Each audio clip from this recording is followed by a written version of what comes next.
Kevin, do you want to start by telling us your name, your role at Catamount Solar? Kevin McAllister. I'm the managing partner here at Catamount Solar. We're a solar design and installation company based in Randolph. We've been in business since 2011 as Catamount Solar, and we formed as a worker cooperative in 2011. So how personally did you come to this work, and what were the kind of early origins of Catamount Solar? So I've been involved in the solar industry since 2006, and I worked originally with Northern Power out of Waitsfield and Barrie, and then for Grow Solar in White River Junction. Those companies both sort of had peaks and valleys in their business success, and saw my own personal experience is seeing companies that maybe grew too fast and made decisions that weren't well founded for the market, and decided to create my own company. Actually, founded a small company called Triple Play Solar before Catamount Solar, and one of the other partners here, Dan Kinney, had founded his own company coming out of Grow Solar as well. We were working kind of as one-man shops, and there was a third partner who had founded a company called Suncatcher.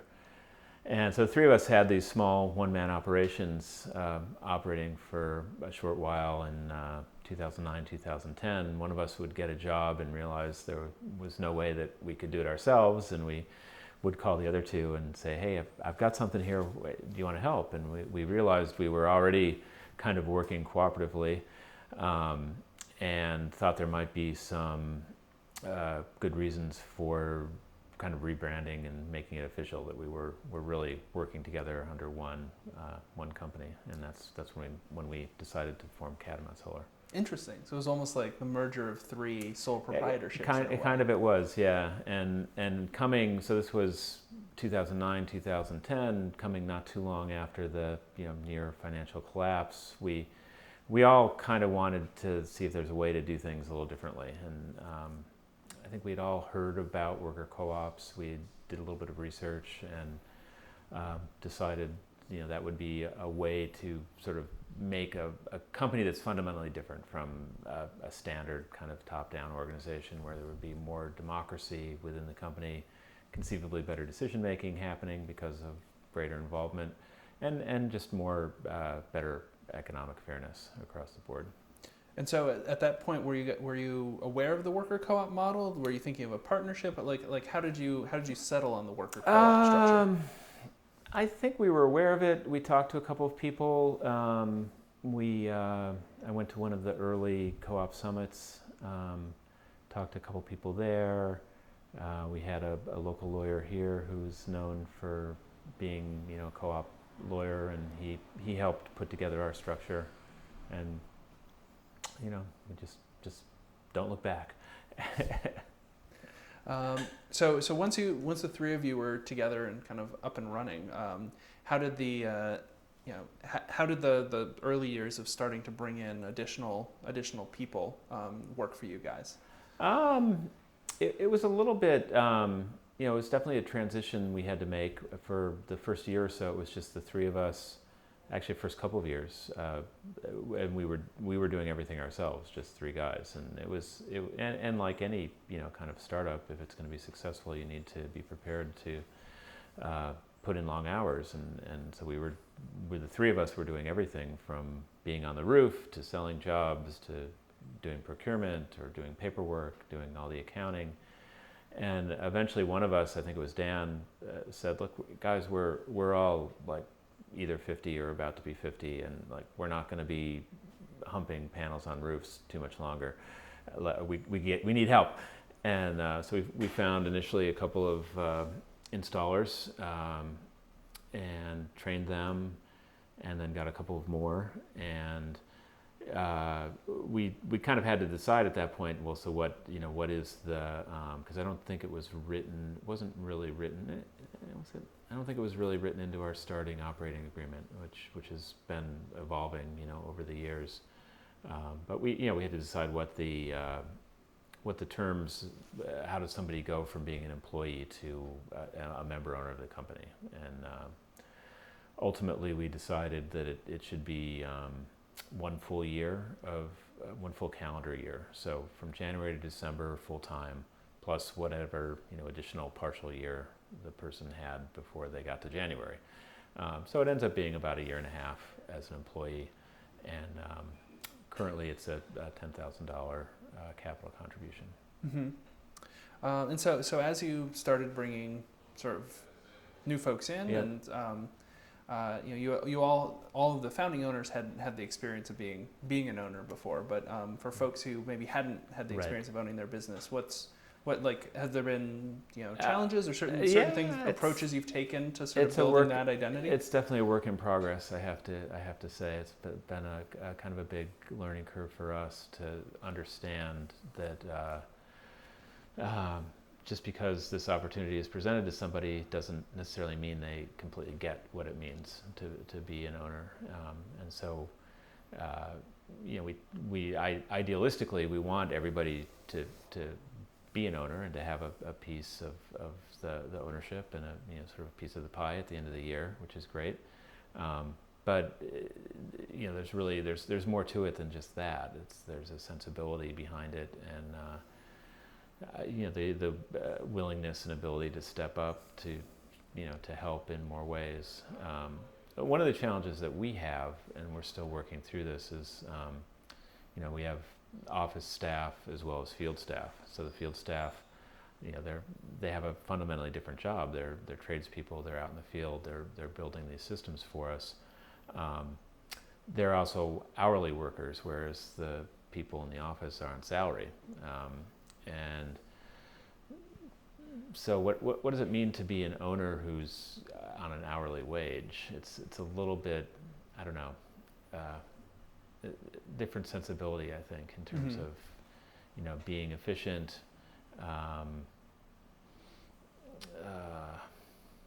What was the other? We crossed another bridge recently. It was challenging. Anyway, it's challenging, and maybe everybody should be hourly. I don't know. It's just that people in the field can't be on salary, because it's one of the challenges that worker co-ops face, is that you're balancing these two types of law. You've got sort of partnership ownership law on one side that's built into your operating agreement, and then you've got labor law, because everybody is still an employee, and so you need to follow both of them to the best that you can. So it brings its challenges, the worker co-op management.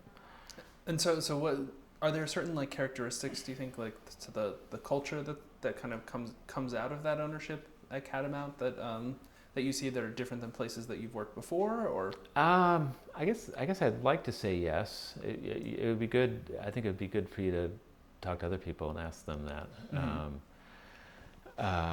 Going back to your original question about ownership, it's I think,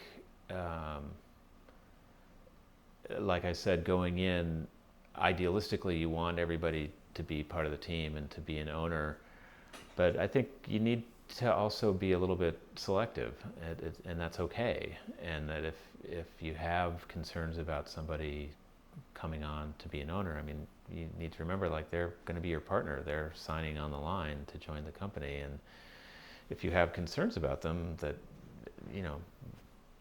take another year to decide. Let's be transparent and tell them why. But it's a lot harder to cut someone loose rather than not let them in. And so that's a little bit of a hard part. And so we're I keep telling everyone, I mean, we're totally new at this. It's a whole new idea.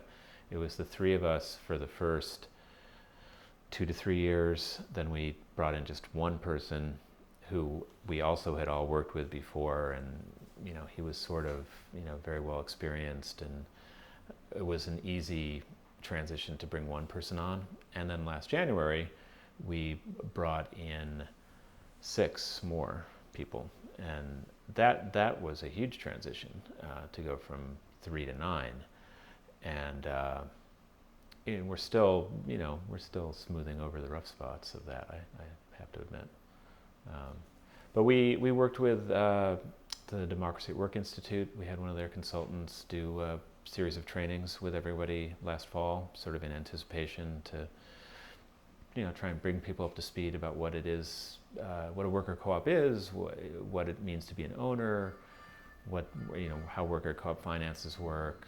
As I think it was 5 different modules we worked through with them, and that was good. But the reality is it's an introduction. I mean, it's something that you sort of always have to be working on. And in our business, unfortunately, we have some slack time between maybe January through March, and then really from April through December, we kind of say like we do a full year's work in 9 months. We're like really working hard, and it's hard to take the time with everybody to focus on the co-op stuff. But we try and have a monthly meeting and go over the income statement for the previous month and talk about other major decisions that might be coming up. But it hasn't always happened because we're so busy. It's hard.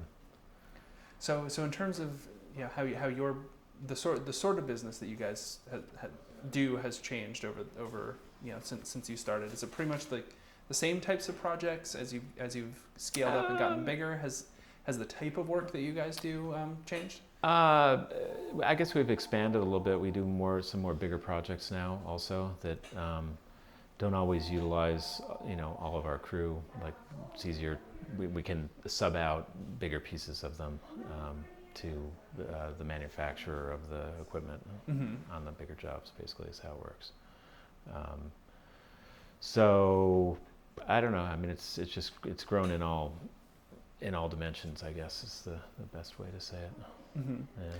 And so if you're speaking to someone who's considering making the jump, maybe from your position of being an independent business owner or buying out their boss or something like that, are there certain things that like you feel like you weren't fully aware of that you feel like it would be good for someone going in to really sort of like have at the front of mind?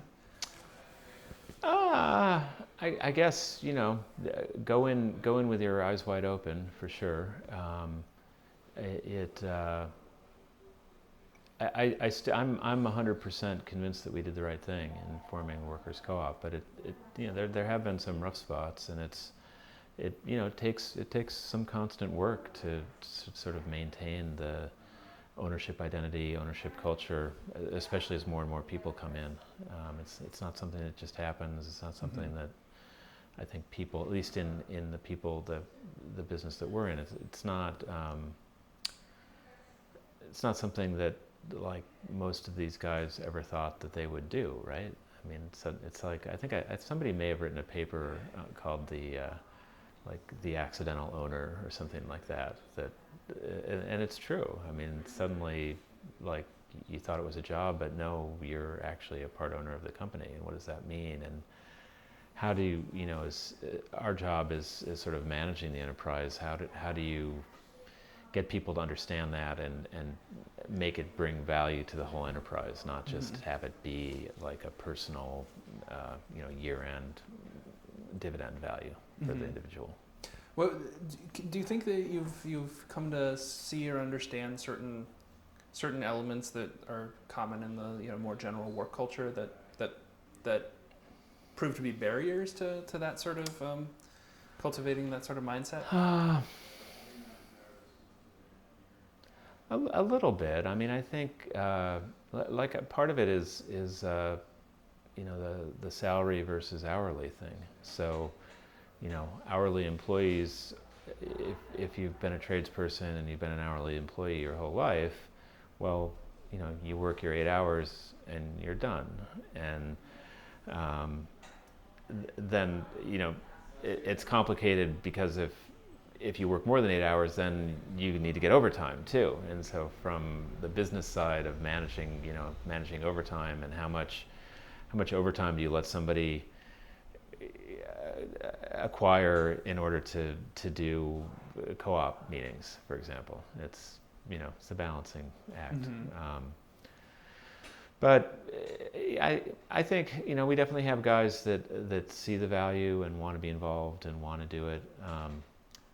The flip side for us, we had an unfortunate incident where somebody also didn't really understand, despite this training program, where we went over sort of management and governance, like sort of thought, well, now I'm an owner and I can just sort of go off and do my own thing, and that doesn't work either. It's like, well, yes, we're worker owned company, but there are still managers who are running things from day to day and making sure that it's all coordinated, and that's important too.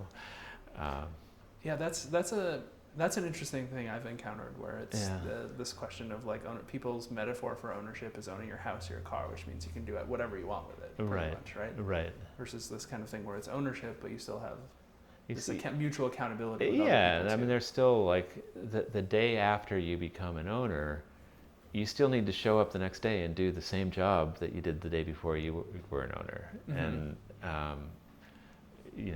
people obviously need to understand that and not expect that they're suddenly in charge of something or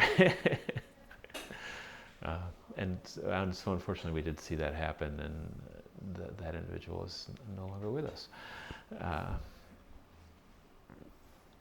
So any other just general thoughts or things that have been left unsaid that you feel like would be useful to share, either about the particular experience of Catamount Solar as a business, or the just broader experience of being part of this growing cooperative? I think that like I said, we definitely, in my mind, we made the right decision, and we're committed to moving forward and making this work. It for sure but this is true in any business. I mean, the more people that you bring in, the more complicated it's going to be. It's running a business. It's managing the people is the hardest part, and managing the people cooperatively adds kind of another layer of complexity to the equation, I think.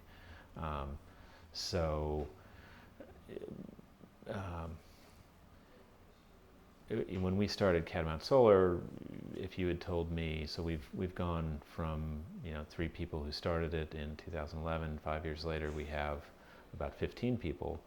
And if you had told me back in 2011 that in 5 years you're going to have a company with 15 people in it, I would have just laughed. It's like, I never imagined being in a position to have to figure out how to make this work. And then, so, let alone do it cooperatively, right? So it's a work in progress. we're learning as we go, and we remind our people of that all the time. That hey, we may not get it right the first time, but we're all in it together, and let's figure it out. And hopefully those are the kind of people that we bring in that understand that and have that flexibility and want to contribute to always trying to make it better. And that's what we try and do in everything that we do here. Awesome. Thank you for taking the time to have this conversation. You're welcome.